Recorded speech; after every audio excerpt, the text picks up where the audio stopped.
Next number, amoeba में अलैंगिक जनन किस विधि के द्वारा होता है? तो अमीबा में अलैंगिक जनन विखंडन के द्वारा होता है। इस क्वेश्चन का राइट आंसर बी होगा। अगला नंबर क्वेश्चन है, पौधे में जनन अंग कहाँ पाए जाते हैं? यानी पेड़ पौधे में जनन अंग कहाँ पाए जाते हैं? तो यह पुष्पों में पाए जाते हैं। इस क्वेश्चन का राइट आंसर सी होगा, पुष्पों में पाया जाता है। अगला नंबर क्वेश्चन है, नेक्स्ट नंबर, समजात अंगों का उदाहरण है।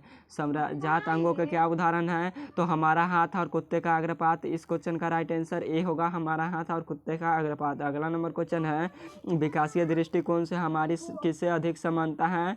तो विकासीय दृष्टिकोण से हमारी अधिक समानता चिंपैंजी से है। इस क्वेश्चन का राइट आंसर बी होगा, चिंपैंजी से। अगला नंबर क्वेश्चन है, मेंडल ने अपने प्रयोग के लिए किस पौधे को चुना था? मेंडल ने यानी ग्रेगर जॉन मेंडल ने अपना कौन सा पौधे का चुना था अपना चयन के लिए?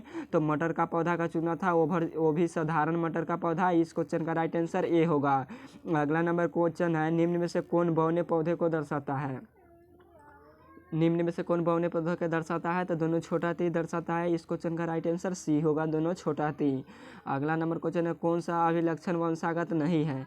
कौन सा अभिलक्षण वंशागत नहीं है? तो बाल की प्रवृत्ति नहीं है। इस क्वेश्चन का राइट आंसर डी होगा, बाल की प्रवृत्ति। अगला नंबर क्वेश्चन है, स्त्रियों में गुणसूत्र होते हैं तो स्त्रियों में एक्स होते हैं और पुरुषों में XY होते हैं। इस क्वेश्चन का राइट आंसर ए होगा।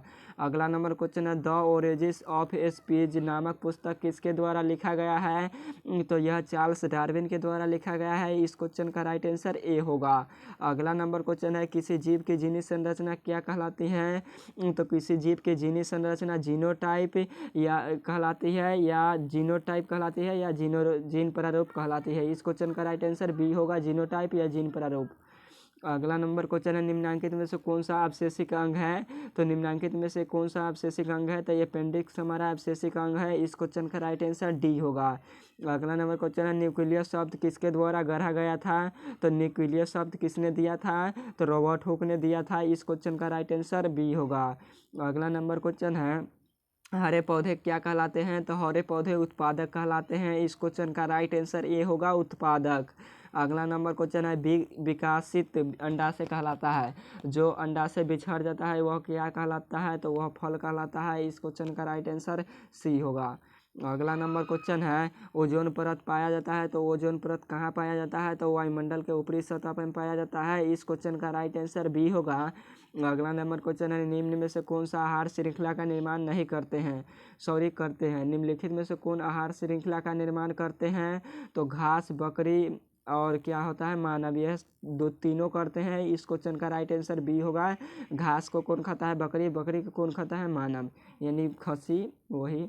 अगला नंबर क्वेश्चन है, नेक्स्ट नंबर क्वेश्चन है, ओजोन के अणु में ऑक्सीजन के कितने परमाणु होते हैं? तो ओजोन का एक अणु में ऑक्सीजन के 3 परमाणु होते हैं। इस क्वेश्चन का राइट आंसर सी होगा। अगला नंबर क्वेश्चन है, अपघटक का उदाहरण है। तो अपघटक का उदाहरण कवक है। इस क्वेश्चन का राइट आंसर ए होगा, कवक। अगला नंबर क्वेश्चन है, चिपको आंदोलन का मुख्य उद्देश्य संरक्षित करना था किसको?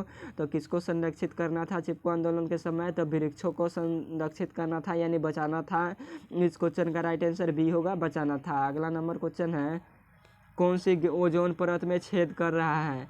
कौन सी ओजोन परत में छेद के लिए उत्तरदायी हो रही है? तो CFC यानी क्लोरोफ्लोरोकार्बन हो रही है। इस क्वेश्चन का राइट आंसर सी होगा, क्लोरोफ्लोरोकार्बन या CFC।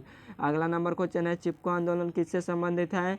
तो चिपको आंदोलन वन संरक्षण से संबंधित है। इस क्वेश्चन का राइट आंसर ए होगा, वन संरक्षण से संबंधित है।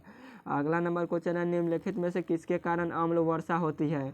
निम्नलिखित में से किसके कारण अम्लीय वर्षा होती है? तो SO2 के कारण होता है। इस क्वेश्चन का राइट आंसर बी होगा। अगला नंबर क्वेश्चन है, पारिस्थितिक तंत्र में ऊर्जा का स्रोत है। पारिस्थितिक तंत्र में ऊर्जा का स्रोत क्या है? तो सूर्य का प्रकाश है। इस क्वेश्चन का राइट आंसर बी होगा। अगला नंबर क्वेश्चन है, निम्नलिखित में से कौन पर्यावरण के अंतर्गत आते हैं? निम्नलिखित में से कौन पर्यावरण के अंतर्गत आते हैं? तो हमारा स्थल मंडल भी आता है, वायुमंडल भी आता है, जलमंडल, ये सभी आता है। इस क्वेश्चन का राइट आंसर डी होगा। अगला नंबर क्वेश्चन है, बाघ उपभोक्ता है। तो बाघ कौन सी उपभोक्ता है? तो तृतीय उपभोक्ता है। इस क्वेश्चन का राइट आंसर सी होगा, तृतीय उपभोक्ता है बाघ। अगला नंबर क्वेश्चन है, एक वन पारिस्थितिक तंत्र में कितने पोषी स्तर होते हैं? तो एक वन पारिस्थितिक तंत्र में 4 पोषी स्तर होते हैं। इस क्वेश्चन का राइट आंसर डी होगा, 4 होते हैं। अगला नंबर क्वेश्चन है, पारिस्थितिक तंत्र में ऊर्जा का प्रवाह कैसा होता है? तो पारिस्थितिक तंत्र में ऊर्जा का प्रवाह एक दिशीय होता है। इस क्वेश्चन का राइट आंसर ए होगा और यह आपके फाइनल बोर्ड परीक्षा में क्वेश्चन पूछेगा। अगला नंबर क्वेश्चन है, वायुमंडल में CO2 गैस का प्रतिशत मात्रा क्या है? तो वायुमंडल में CO2 गैस का प्रतिशत मात्रा है 0.03% होता है। इस क्वेश्चन का राइट आंसर बी होगा।